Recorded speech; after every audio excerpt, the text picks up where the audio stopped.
Here we let the new guy run the forklift, and he made it that far before getting completely buried in the mud. What do you have to say for yourself, Kyle?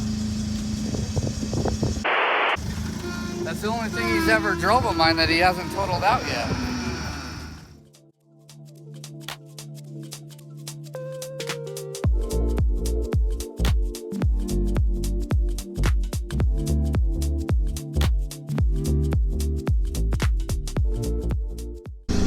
I'm an operator. I got stuck in the mud. Thanks, everybody.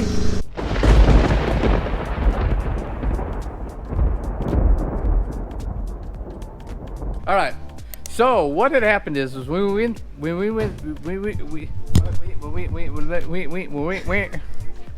all, folks. Welcome back to Jessie's Performance. Last weekend, I had to travel back home to Colorado to do some family stuff. While I was gone, Jessie thought that that was the perfect time for him to start on his Duramax Dually Conversion Project.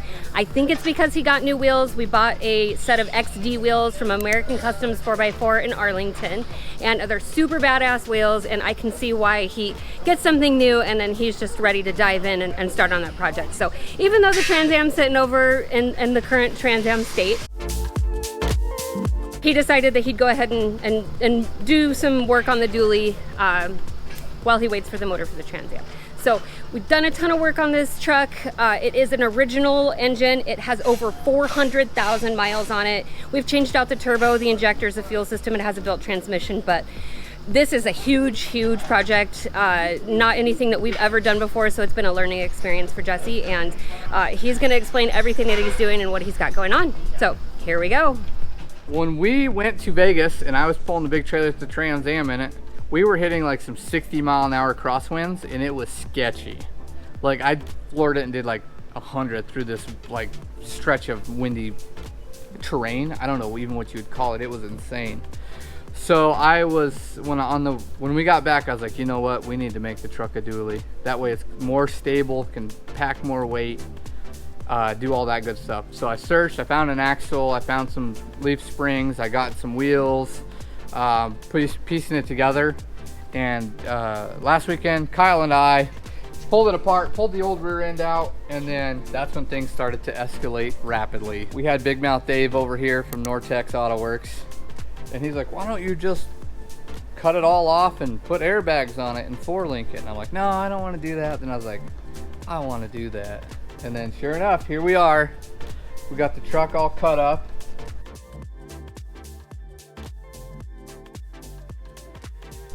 We went to Infamous, got one of their 4-link kits and their Panhard bar kits because they know what they're doing. They do these trucks all day long. He said, this is what you need. So that's what I bought. So now we have the old airbag stuff cut off. We have the old back half of the frame cut off because we had to butcher it up when the trailer hitch was falling off. We had to kind of butcher it and weld it, and it wasn't pretty. We got all that cut off. Kyle's got everything pretty well ground down. I did save the old hitch because I think I'm gonna make it still work in between our new frame rails, or make some part of it work, or maybe none of it, I don't know, but I saved it just in case. And then I'm ordering some 12-inch triple bellow semi airbags. I got 2 10-gallon tanks coming. I got 2 big compressors coming. It's gonna be pretty cool. I might even have a train horn coming too, because it's gonna be a dually, right? We can have that now. Stacks. No. Dave has the stack on his truck, and that thing is wiggity, super loud.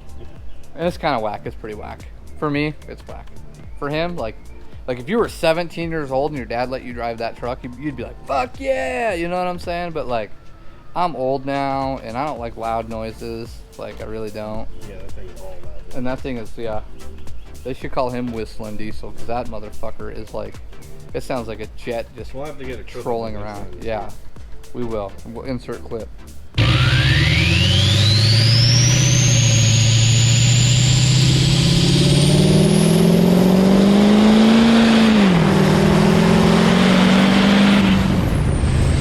From here, the plan is modify the exhaust.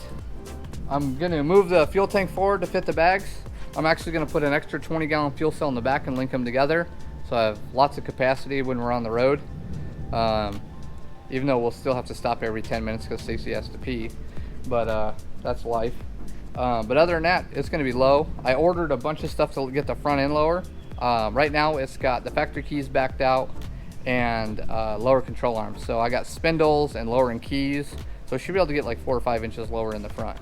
So it should be real low, nice and low and stable to tow and haul the load. All right, y'all, that's it for this week. Thank you so much for watching. Make sure you tune in every Sunday night at 8:30 to our YouTube or our Facebook so you check out our latest videos. And thanks for watching.